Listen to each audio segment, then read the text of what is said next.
اور یہ سوال صرف میرا نہیں ہے، کروڑوں سنی مسلمانوں کے دلوں میں یہ سوال چھپا ہوا ہے۔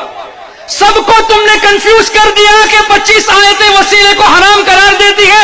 ہمارے کتنے نوجوان کنفیوز ہو کر وسیلے کو چھوڑ دیے گئے۔ تو سب ان کروڑوں نوجوانوں کو ان کے ایمان کو بچانے کے لیے الحمدللہ ہم نے یہ سوال کیا، اور آج تک جواب نہیں، اور نہ ہی قیامت تک کوئی جواب آئے گا، اس لیے کہ ایسی کوئی آیت نہیں ہے۔ اس لیے ہم گزارش کرتے ہیں، اب بھی اگر کوئی اس کے فینس یہاں پہ ہو تو پلیز، کافی فینس نے ای میل کر کے کہا بھی کہ سری لنکا والوں کا جواب دے دو، جواب نہیں دیا تو الحمدللہ کافی لوگ اس کلپ کو دیکھ کر توبہ کر کے سنی بن گئے الحمدللہ۔ اور ہم آپ کو دعوت بھی دیتے ہیں، اگر آپ سچے ہو، اگر آپ ذاکر نائک اور ان جیسے وہابی اسپیکرز کی باتوں کو سن کر کنفیوز ہو چکے ہو، تو آپ سامنے جا کر پوچھو کہ ایک آیت ثابت کر دو وسیلہ حرام ہے، ہم چھوڑ دیں گے۔ اور وہ ثابت نہ کرے تو سمجھ لینا قرآن پر انہوں نے جھوٹ باندھا ہے۔ اور جو آدمی قرآن سے کھیلے، کیا اس کی تقریر آپ سنو گے؟ چاہے کتنے ہی ریفرنس دے دے قرآن پر، جھوٹ باندھے قرآن کی آیتوں کے نام پر، یہ کہے کہ یہ حرام وہ حرام، جبکہ ایک آیت بھی پیش نہ کر سکے۔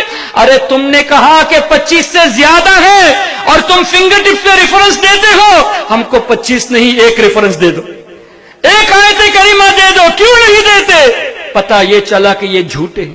اور اس سے پہلے کچھ سری لنکا کے لوگوں نے ایک کلپ بنائی تھی جس میں یہ کہا کہ سری لنکا کے لوگوں نے ڈاکٹر ذاکر نائک سے سوال کیا، وسیلہ حرام ہے، 25 آیتیں ہیں، وہ کون سی ہیں؟ آئیے ہم وہ آیتیں پیش کرتے ہیں، کہہ کے آیتیں وہی دی جو بتوں کے پوجا کے تعلق سے۔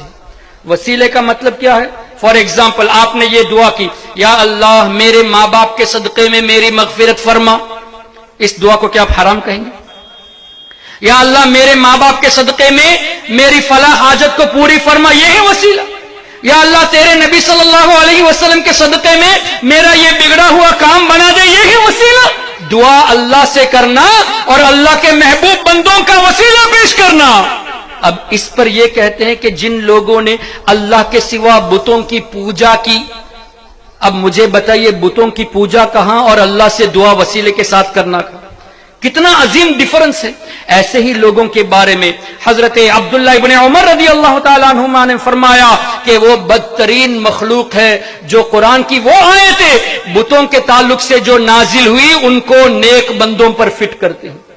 اب حضرت عبداللہ ابن عمر رضی اللہ تعالیٰ عنہما کی ان کے قول کے مطابق جتنے بھی وہابی غیر مقلد اولیاء کرام کے تعلق سے وہ آیتیں پیش کرتے ہیں جو بتوں کے تعلق سے نازل ہوئی تھی، according to the hadith, according to the صحابی رسول, they are the worst creation، بدترین مخلوق ہے۔ ہم نہیں کہتے، بخاری شریف کی حدیث ہے، حضرت عمر ابن خطاب کے صاحبزادے نے فرمایا کہ ایسے لوگ بدترین مخلوق ہیں۔